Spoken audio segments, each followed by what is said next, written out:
Hello student, welcome to my YouTube channel. आज की इस वीडियो में आप लोगों को साइंस का कुछ ऐसा महत्वपूर्ण क्वेश्चन बताऊंगा जो इस बार बोर्ड एग्जाम में जरूर आएगा। तो इस वीडियो को बिना देरी किए हुए पूरा जरूर देखिएगा, बिना स्किप किए हुए। तो चलिए इस वीडियो को स्टार्ट करते हैं। तो यहाँ पर देखिए क्वेश्चन है, एक उत्तल दर्पण के सामने 5 सेंटीमीटर लंबी वस्तु 10 सेंटीमीटर दूरी पर रखी है। ठीक, दर्पण की वक्रता त्रिज्या 30 सेंटीमीटर है। तो प्रतिबिंब की प्रकृति, स्थिति तथा लंबाई ज्ञात कीजिए। तो यहाँ पर देखिए प्रतिबिंब की प्रकृति भी ज्ञात करना है और स्थिति भी और लंबाई भी ज्ञात करना है। तो चलिए इसको आप लोग अच्छे से समझिए स्टेप बाय स्टेप। जैसे हम हल करेंगे वैसे ही बोर्ड एग्जाम में आप लोग अगर लिखते हैं तो आप लोगों को 5 में से 5 नंबर कोई नहीं रोक सकता है, पूरा नंबर मिलेगा। तो चलिए सबसे पहले लिखेंगे हम लोग यहाँ पे हल। ठीक, हल लिखेंगे। ठीक है, उसके बाद हम लिखेंगे दिया है। उसके बाद देखिए यहाँ पर दिया है दर्पण के सामने 5 सेंटीमीटर लंबी वस्तु। तो h बराबर हो जाएगा 5 सेंटीमीटर। कितने दूरी पे रखी हुई है? 10 सेंटीमीटर दूरी पे रखी हुई है। तो u बराबर हो जाएगा, ये जो दूरी पे रखी हुई है माइनस में वैल्यू होगा तो -10 सेंटीमीटर। ठीक है, अब उसके बाद देखिए यहाँ पर दिया है दर्पण की वक्रता त्रिज्या r बराबर हो जाएगा 30 सेंटीमीटर। ठीक है, तो सबसे पहले हम लोग स्थिति ज्ञात करेंगे। ठीक है, स्थिति ज्ञात करने के लिए यहाँ पर हम लोग लिखेंगे दर्पण सूत्र। दर्पण सूत्र, ठीक है, तो दर्पण का सूत्र होता है 1/f बराबर 1/v प्लस 1/u। ठीक है, तो यहाँ पर देखिए u का मान यहाँ पर दिया हुआ है और h का दिया है और r का दिया। हमें निकालना है v का मान। v बराबर क्या होगा? ठीक है, स्थिति क्या होगा, v बराबर क्या होगा?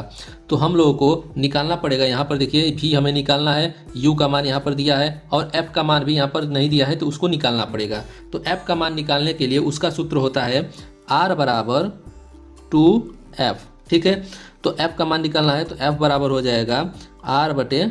तो यहाँ पर देखिए r का मान क्या दिया हुआ है? तो r का मान दिया हुआ है 30 बटे यहाँ पर 2 है तो 2 हो जाएगा। अब 2 से हम भाग करेंगे, यहाँ पर हो जाएगा 15 सेंटीमीटर। तो f बराबर निकल कर आ जाएगा 15 सेंटीमीटर। ठीक है, अब इसको हम इस सूत्र में रख देंगे तो v का मान निकल कर आ जाएगा। तो यहाँ पर देखिए हमें v का मान निकालना है तो ये हो जाएगा 1/v बराबर 1/f माइनस 1/u। अब इन सभी का मान हम रख देंगे। तो यहाँ पर देखिए 1/v बराबर हो जाएगा 1/f का मान दिया है 15, यहाँ पे f का मान निकल कर आया है 15, माइनस हो जाएगा 1/u का मान दिया है -10। ठीक, अब इसको हम हल कर देंगे तो v का मान निकल कर आ जाएगा। तो चलिए इसको हम लोग हल करते हैं।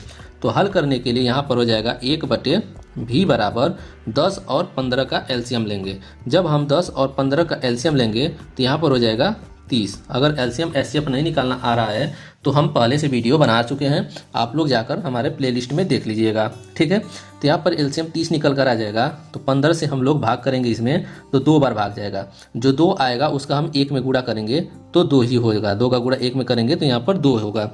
ठीक, माइनस यहाँ का सिंबल है तो माइनस यहाँ पे लगा देंगे। ठीक है, अब नेक्स्ट है यहाँ पर 10 से हम भाग 30 में करेंगे तो 3 बार जाएगा।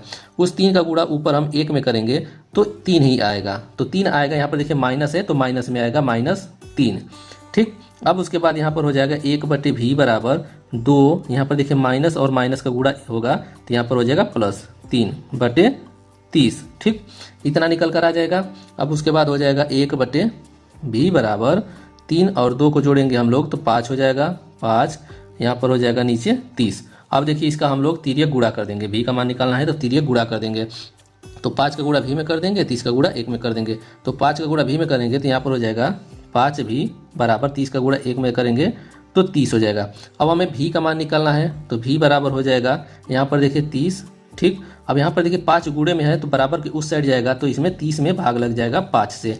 ठीक है, जब 30 में भाग लगेगा 5 से तो यहाँ पर हो जाएगा 5 6 के 30 बराबर हो जाएगा 6। ठीक, तो v बराबर निकल कर आ जाएगा 6 सेंटीमीटर। ठीक है, अभी हमारा स्थिति निकल कर आया है। अब हमें निकालना है लंबाई। ठीक है, लंबाई निकालने के लिए चलिए देखते हैं। लंबाई निकालने के लिए आवर्धन का सूत्र होता है। तो यहाँ पर हम लिखेंगे आवर्धन सूत्र। ठीक, आवर्धन सूत्र। आवर्धन का सूत्र होता है m बराबर I बटे ओ, या इसको हम लिख सकते हैं v बटे u। ठीक है, या फिर हम लिख सकते हैं m बराबर h1 बटे h या फिर v बटे u। ठीक है, तो यहाँ पर हमें m का मान निकालना है, तो यहाँ पर m बराबर हो जाएगा I बटे, यहाँ पर o का मान लिखिए या फिर h का मान लिखिए। तो h का मान हमारा पहले से है 5, ठीक, फिर बराबर हो जाएगा v का मान हमारा निकल कर आया है यहाँ पे 6, तो यहाँ पर हो जाएगा 6 बटे में u का मान हमारा है 10, तो यहाँ पर हो जाएगा 10। ठीक है, तो यहाँ पर इसको हम लोग ऐसे लिख देते हैं, m इसके बाद इसे लिख देते हैं, उसको बाद हल करने में आसानी होगा। अब इसका देखिए I बटे 5 हो गया, 6 बटे 10 हो गया, इसका हम लोग तिर्यक गुणा करेंगे तो यहाँ पर हो जाएगा 10I, ठीक, बराबर यहाँ पर इसका 6 का गुणा 5 में करेंगे तो 30 हो जाएगा। ठीक है, अब I का मान हमें निकालना है, तो I बराबर हो जाएगा यहाँ पे 30 में 30 बटे में 10।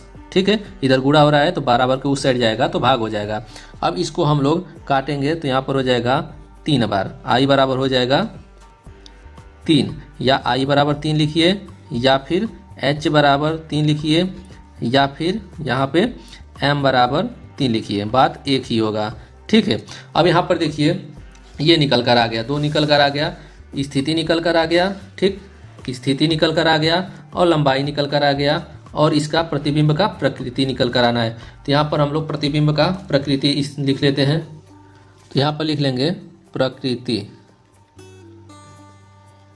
ठीक, तो यहाँ पर लिखेंगे प्रतिबिंब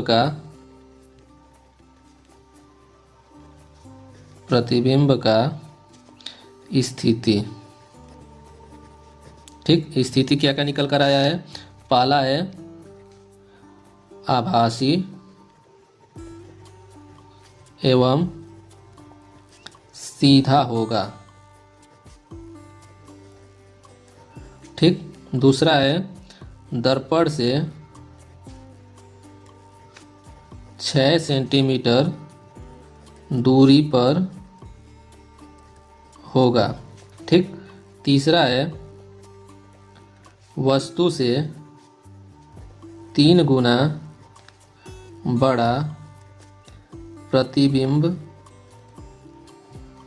बनेगा। ठीक है, प्रकृति यानी स्थिति ये निकल कर आ जाएगा। तो आई होप कि आप लोगों को ये क्वेश्चन अच्छे से समझ में आ गया होगा।